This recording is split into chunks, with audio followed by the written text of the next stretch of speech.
मैं भारत को भारतीयता की मान्यता के आधार पर फिर से खड़ा करना चाहता हूं, उस काम में लगा तो आपको मालूम है एक अमेरिकन संस्था भारत में काम करती है, इस्कॉन, है कि नहीं?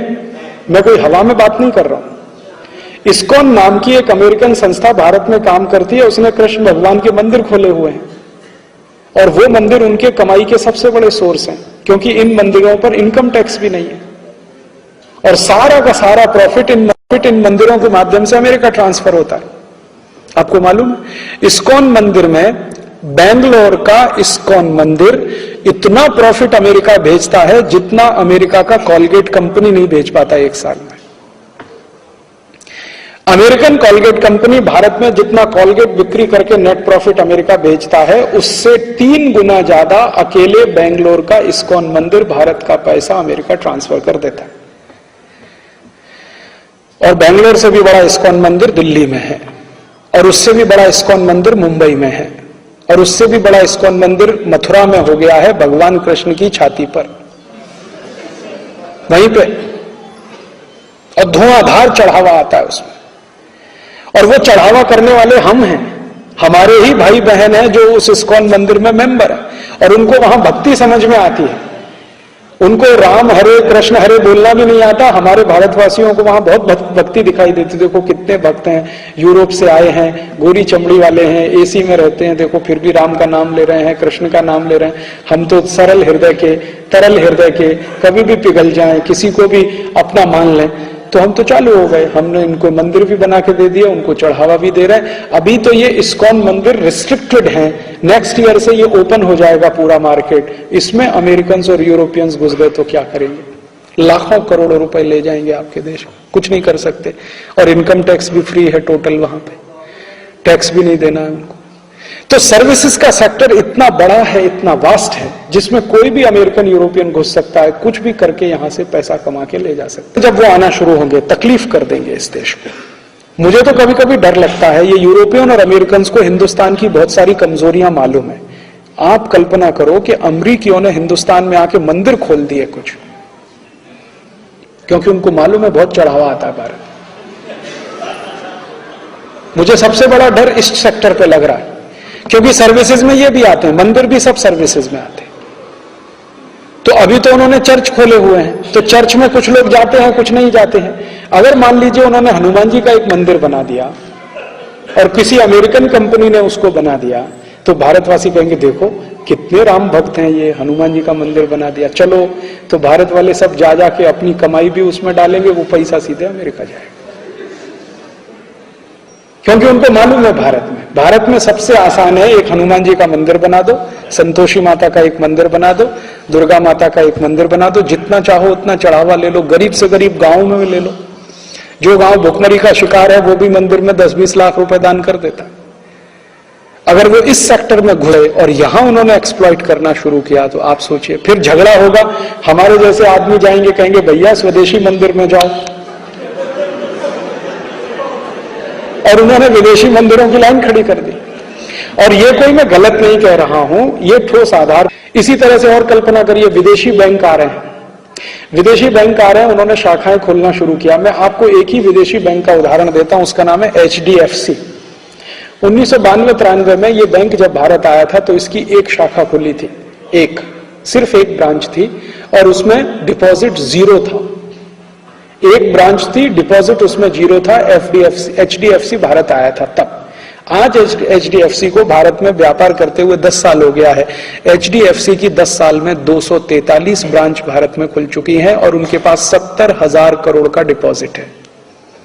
0 से शुरू किया था, 70,000 करोड़ का डिपॉजिट उन्होंने इस देश के लोगों से इकट्ठा कर लिया है। अगले साल से WTO की कंडीशंस आने के बाद HDFC को और खुला मार्केट मिलेगा और वो 1000 शाखाएं बनाएंगे और हो सकता है 2-3 लाख करोड़ का डिपॉजिट करेंगे। और इतना डिपॉजिट करके किसी दिन वो घोटाला करके भाग जाएं तो भारत का फाइनेंस मिनिस्टर भी कुछ नहीं कर सकता। और ऐसा हुआ है इस देश में। आपको मालूम है 93-94 में सिटी बैंक स्कैम हुआ था अमेरिका का। सिटी बैंक स्कैम जो हर्षद मेहता ने ऑपरेट किया था पूरे भारत में, वो सिटी बैंक स्कैम था। हर्षद मेहता स्कैम के नाम से चला पूरे देश में। स्कैम सिटी बैंक ने किया था।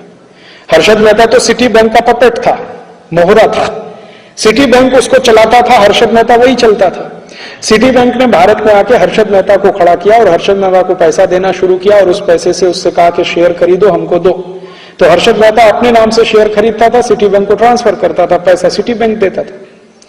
तो सिटी बैंक ने खेल क्या खेला कि भारत की कुछ कंपनियों को उठाना है, कुछ को गिराना है। जिन कंपनियों के शेयर सिटी बैंक के पास है उनको उठाना है, जिनके नहीं है उनको गिराना है।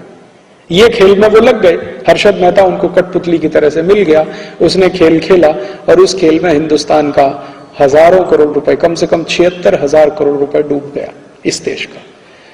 और जब ये सारा घोटाला खुला और घोटाले पर इंक्वायरी हुई, इंक्वायरी भारत सरकार की संसदीय समिति ने की।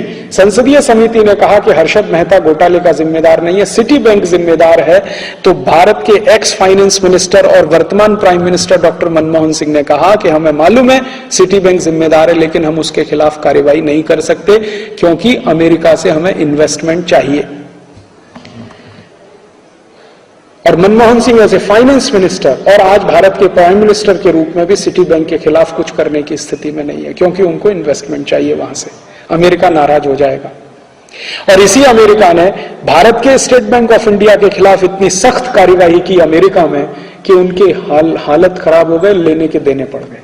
इसी अमेरिका ने, भारत की एक स्टेट बैंक ऑफ इंडिया की एक ब्रांच अमेरिका में इन्वॉल्व हो गई थी कुछ ऐसे ट्रांजैक्शन में जिनका पता नहीं था, और अमेरिका ने डाउट किया था कि ये ट्रांजैक्शन हुए हैं टेररिस्ट को। अमेरिका में एक नियम है, एक अमाउंट से ज्यादा का पैसा निकाला जाए और जमा किया जाए तो उसका सारा इंक्वायरी करना, नहीं करेंगे तो बैंक जिम्मेदार है उसके लिए। तो स्टेट बैंक ऑफ इंडिया ने ऐसे कुछ ट्रांजैक्शन किए थे जिनका कुछ अता पता नहीं था। उसमें अमेरिका ने इतना हैवी पेनल्टी ठोका उनके ऊपर कि एक ब्रांच का पूरा डिपॉजिट उसमें जाने की स्थिति आ गई। अमेरिका ने नहीं छोड़ा आपको, और आपने उनके सिटी बैंक ऑफ को पूरा छोड़ दिया। हाँ, इतना घोटाला किया तो भी हम मंजूर करते हैं। और आपको मालूम है, रामनिवास मिर्धा नाम के एक मेंबर ऑफ पार्लियामेंट, उनकी अध्यक्षता में बनी संयुक्त जांच समिति ने यह कह दिया था कि सिटी बैंक को भारत से वाइंड अप करने का आदेश दीजिए, इनका बोरिया बिस्तर बंद करा दीजिए, नहीं तो ये देश को लूटेंगे। वो संसदीय समिति की रिपोर्ट धूल खा रही है और सरकार ने आज तक कुछ नहीं किया, क्योंकि अमेरिका से डर है। अमेरिका नाराज हो जाएगा, हमको इन्वेस्टमेंट नहीं देगा। अभी नेक्स्ट ईयर से city bank, HDFC, ANZ Grindlays, standard chartered, ये सभी बैंक खुले आम अपनी शाखाएं खोलेंगे। वो शाखाएं खोलेंगे कहां? किसी गांव में नहीं। और वो शाखाएं खोलेंगे ऐसी जिसमें आप 50 रुपए डिपॉजिट करा के अकाउंट नहीं खुला सकते। उनके लिए मिनिमम है 5,000, 10,000, 15,000, 20,000, 40,000।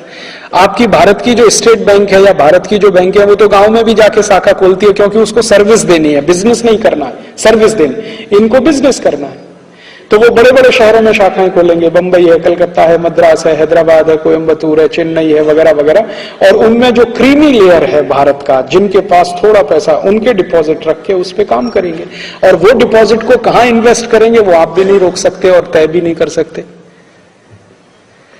तो आपके देश की खून पसीने की कमाई, पूंजी, जो डोमेस्टिक सेविंग्स है, वो विदेशियों के हाथ में आप दे देंगे। इसी तरह से बीमा के क्षेत्र में वो आएंगे, इसी तरह से हर क्षेत्र में वो घुस जाएंगे। दोस्तों, सबसे पहले तो चैनल सब्सक्राइब करें, फिर लाइक, कमेंट और शेयर करें। और हाँ, हमारा एंड्रॉयड ऐप डाउनलोड करना ना भूलें।